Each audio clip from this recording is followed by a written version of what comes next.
Let's go to our first caller, Chris in Ohio. You're live with Stephen A. Talk to me. Yes, sir. Thank you for taking this time out. I just want to ask you something, sir. Yeah.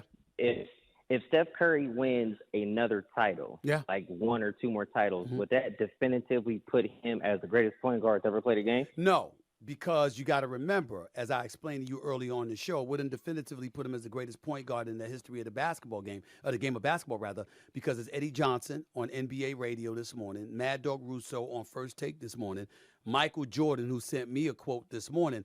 They're defining the quintessential prototypical point guard as a facilitator. They view Steph Curry as somebody who's really a one or a two. And sometimes he's vacillating back and forth because most of the time he's the target that you're trying to find to launch shots. He shoots 9 3-pointers a game. He shoots over 20 shots a game. And so because of that, they're like, that's not a facilitator, that's a scorer who happens to be at the point guard position. So no matter how many titles he wins, ultimately, if you are a guy that believes the true definition of a point guard is going to be one who is a facilitator, you're not going to consider Steph Curry to be that. Thank you for the call, man. I appreciate it a lot. Thank you so much. Let's go to Nick in Atlanta. You're live with Stephen A. Nick, are you there? Are you there, Nick? No problem. Let's go to Michael in Washington, D.C. You're live with Stephen A. What's going on, man? Hey, how's it going? How you I doing? was just wondering, with Lonzo Balls thing, do you think that he was just standing up and down on his knee just to prove the fact that he doesn't have any discomfort there? I don't think he was saying he was healthy, but I just thought he was just going after that point. I guess what I'm trying to say to you, Michael, is who cares? Because what he was doing was challenging my assertion that his knees are not great and that he's in jeopardy of not being back.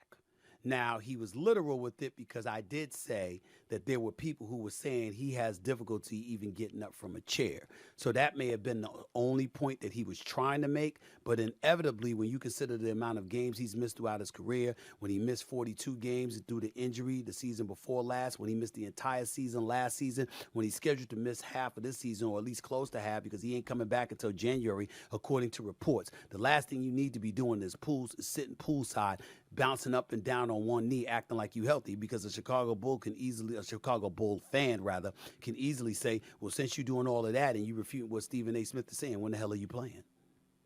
Because he can't tell you. I can assure you he can't tell you. Because he don't know. Because he ain't healthy. You feel me? Yeah, I feel that. I guess right. it was more of a poke at the whole sources thing. I got think you. he was Who gives a probably damn? making light of that. Who gives a damn? There's sources. That's the business that we're in. Okay, we got people. I've been covering the NBA for 30 years. You get sources all the time that tell you stuff and all of that stuff. And so all you can do is say, this is what you're hearing. This is what you were told. You didn't state it as a point of fact. You said that's what you were hearing. That's why he asked, who's your sources? Who's your sources? Who's your sources? Well, I wouldn't tell him, just like Stephon Diggs was asking me, who's my sources? So I'm just out of the blue, minding my damn business, chilling out. I'm going to go on national TV and say that Stephon Diggs ain't happy in Buffalo. You know, he felt that they missed their window of opportunity. Well, I'm just going to make that up. Of course, somebody close to him told me that. And he knows it.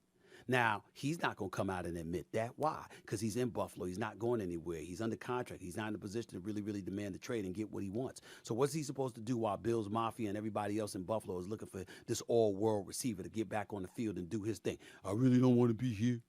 I really think we missed our window of opportunity with the season about to start. He'll never say that. And we all know this. So let's just use our common sense and our logic and move on. Appreciate the call, though. Thank you so much. By the way, congrats to the one and only Serena Williams, the greatest female tennis player that's ever lived. No, to me, it's not Martina Navratilova. It's not Chris Everett Lloyd. It's not Martina Hingis. It's not anybody like that. It damn sure ain't Anna Kournikova. It ain't, even though, you know, a lot of people love her for different reasons. It ain't none of that, okay? It ain't Margaret Court, okay, the all-time singles titles holder. It's Serena Williams, the greatest ever. She had a kid. She had a baby today. Congratulations, Mama Serena. Congratulations. Let's go back to the phones. Alan, you're live with Stephen A. Talk to me. Hey, Stephen, big fan. Real quick on this Magic thing, I can't believe when you guys use the word impact, you don't talk about the fact that, one, when Magic won the college championship, it was the most watched game ever in the history of the country. Two, the NBA was on tape delay before he started. Three, on free agency, remember he signed a 25-year, $25 million contract. Yep. Four, Nike was the first person ever to offer him a deal. He'll talk about it all the time. He turned it down to be down worth $6 billion. Yep. And five, when he came in his first year, Kareem got hurt. He won the title playing center. Stop right there. Stop right there. No. No. Stop, Alan. Stop.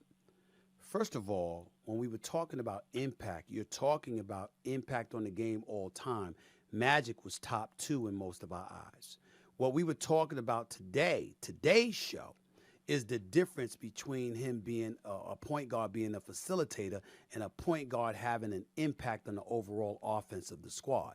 And I said Steph Curry comes from a completely different angle than he does because of his shooting prowess and his ability to move without the ball, whereas Magic was the quintessential prototypical facilitator that is what a point guard is supposed to be. So the Eddie Johnsons, the Michael Jordans, the Mad Dog Russos of the world are absolutely right when they make that point about Irvin Magic Johnson. But the point you're talking about is from an impact that transcends beyond the court of play.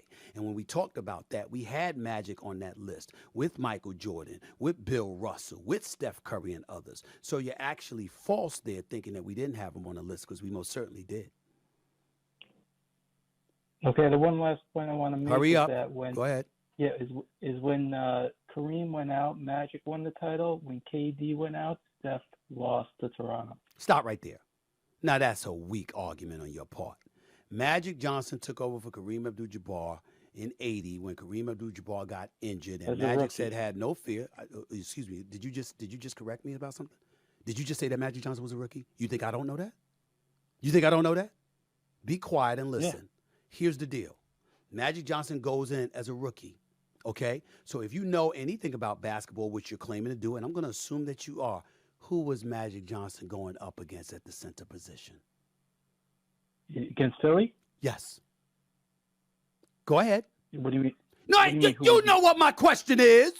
I asked you a direct. Now you stuttering. You know what my question is. Who was Magic Johnson? You taking time to Google it? Who was Magic Johnson going up against playing center for the Los Angeles Lakers, his rookie game 6, NBA Finals in Philadelphia, Pennsylvania? Who was he going up against? Does it matter? Yes. Competition matters. He was going up against Caldwell Jones.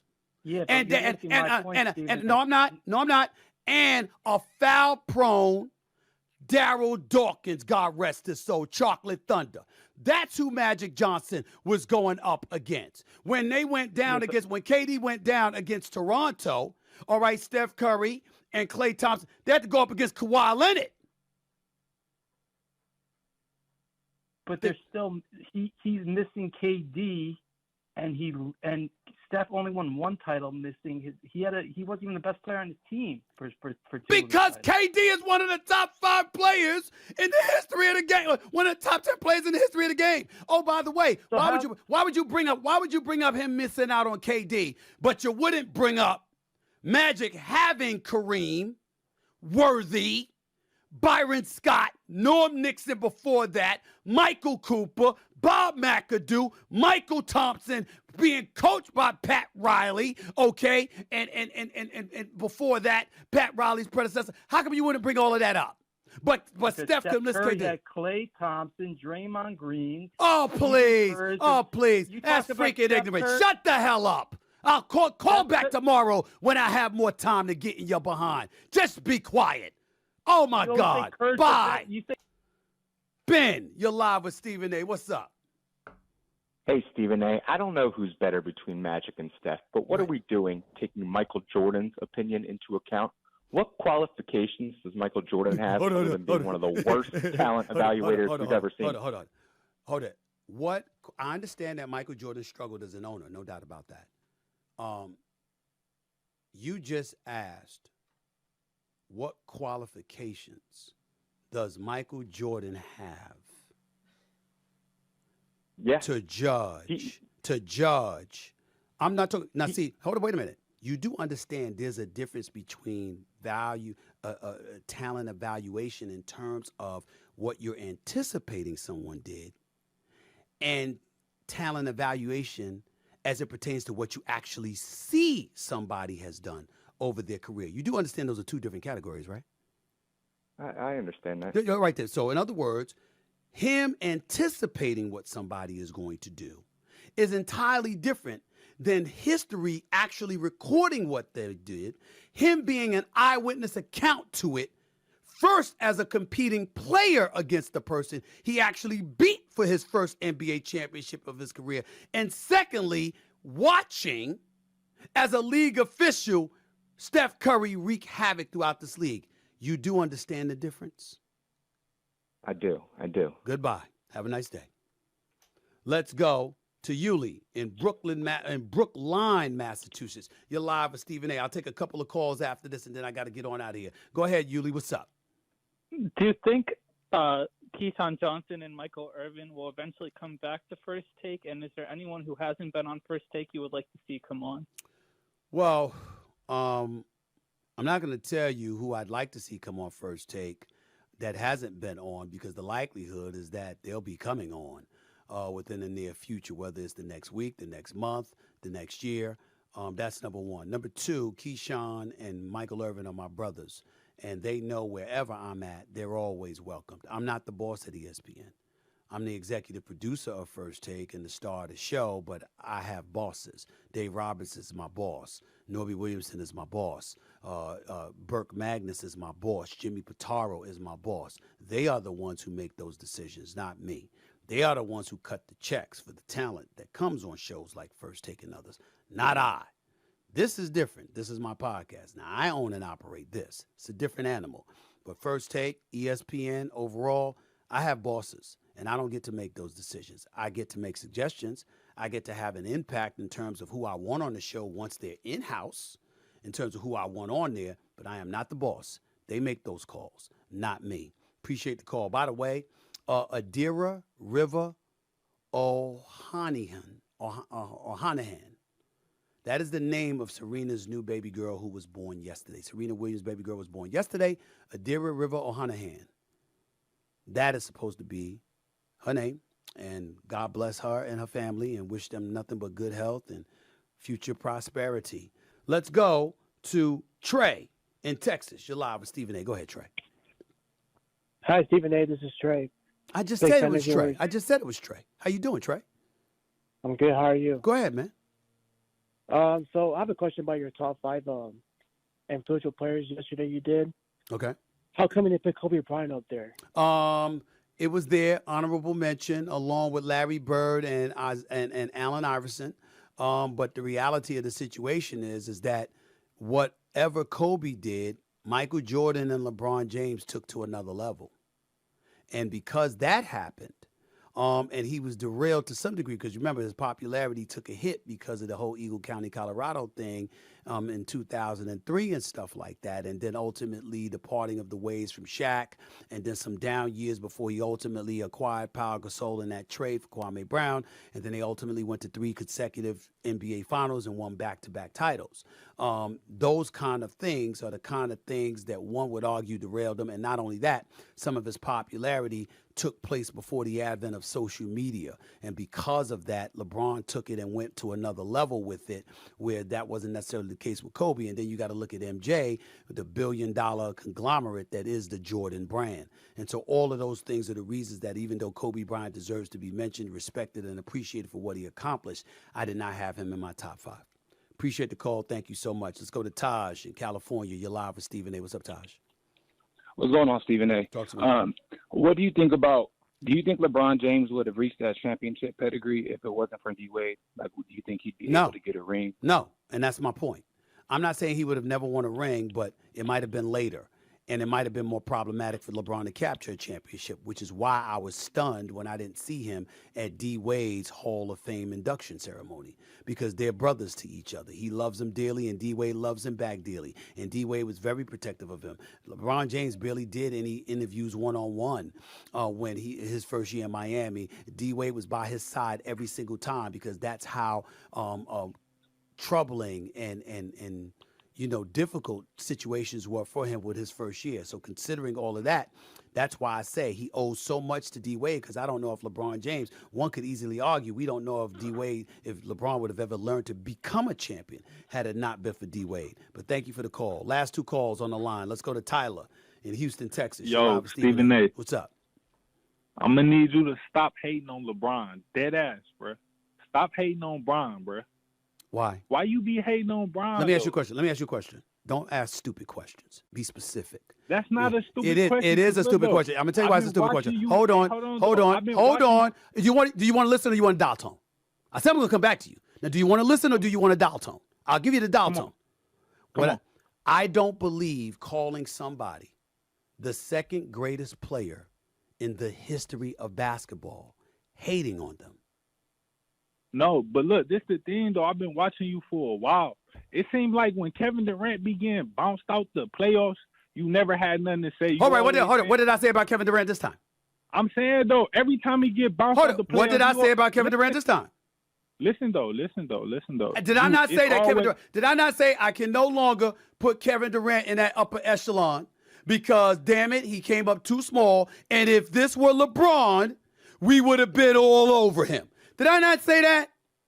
Oh, no, I must have missed that. You damn right you missed that. I get your tape. It's right there on First Take. I get it for you. But, hey, look, though, but it's always get Kevin Durant some help. But, like, come on now. Kevin Durant was never, ever better than LeBron in his whole career. No. Hold on. Stop right there. Period. Kevin Durant is a career 27-point per game scorer just like LeBron. LeBron could never shoot like Kevin Durant, ever. He could never shoot. Ever. But I'm partial to shooters. But I've openly admitted I'm partial to shooters because you got me there. I am partial to shooters. When you struggle shoot perimeter shots, like if you notice, I'm on that tip with Giannis. Because with Giannis, I look at Giannis and I'm going like this. The brother's unstoppable, sure, until playoff time arrives. Yeah, he'll get his numbers, but when it really, really gets thick, you can stop him because he can't hit perimeter shots. And ultimately, you can create a wall and prevent him from getting into the teeth of your defense. And once that happens, he'll have to launch perimeter shots, and that ain't his abilities. And then he went up against Miami, and they smoked him in 5 because of that very fact, even though he was out for a game and a half. All right, look though. I'm about to get out of here. Let me just say one more thing. Kevin Durant was never, ever better than LeBron at any point in his career. Okay. Period. Okay. Fact. Fair enough. But that's not hating. But that's not hating on LeBron. If I got your number and stop hating on the city of Cleveland too. Oh, stop really? Oh, where are you from? Where you calling me from? I'm in Houston. Stop. You're from Houston, right? No. I'm sorry. You live in Houston. So you just. I just want the audience to hear because don't go too quick, Tyler. So you want me to start hating on the city of Cleveland? Yeah, because I didn't ask for a cause. Hold on. You're from Cleveland. Fact. But you moved to Houston. Little. But you want me to start hating on Cleveland. Man, sit your ass down. Call me tomorrow, bro. Sit your ass down. Goodbye, man. Have a nice day. Last call, Sherrod. You're live with Stephen A. See these people who you dealing with, y'all? Stop hating on Cleveland, though. You hate on them. You left. You living in Houston. But go ahead, Sherrod. Go ahead, man. How you doing?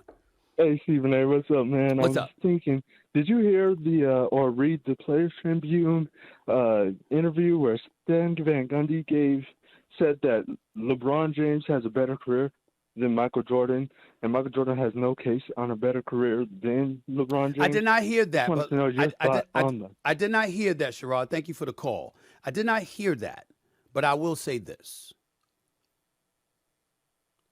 LeBron James did have a better career than Michael Jordan statistically. He averaged nearly as many points. He went to 4 more NBA finals. Okay? He's played about 7 or 8 more years. He's made more money on the court. He's established himself as a global iconic brand that potentially could rival Michael Jordan. So you can make a legitimate argument that he had a better career in terms of statistics and what have you. Depends on how you look at it. I love Stan Van Gundy, respect the hell out of Stan Van Gundy. Tremendous coach, tremendous knowledgeable basketball mind. But he never won a championship. Michael Jordan won 6. LeBron lost 6. Michael Jordan was undefeated, and one could easily argue had he never retired, he would have won 8 straight. Because I believe they would have beat Houston. Then you got on top of all of that, not only that reality, but also a need for us all to embrace the fact that, hey, in the end, a 10-time scoring champion, a 9-time all-defensive team, first-team NBA player, okay, and somebody who didn't have a reputation of withering beneath the pressure like LeBron had earlier on in his career before he won the title. So Stan Van Gundy can make that argument, and statistically you can look at it in terms of numbers, but when you take into account numbers, plus what you witnessed with your own two eyes, plus the impact that he had against the competition, I would still flow with Jordan.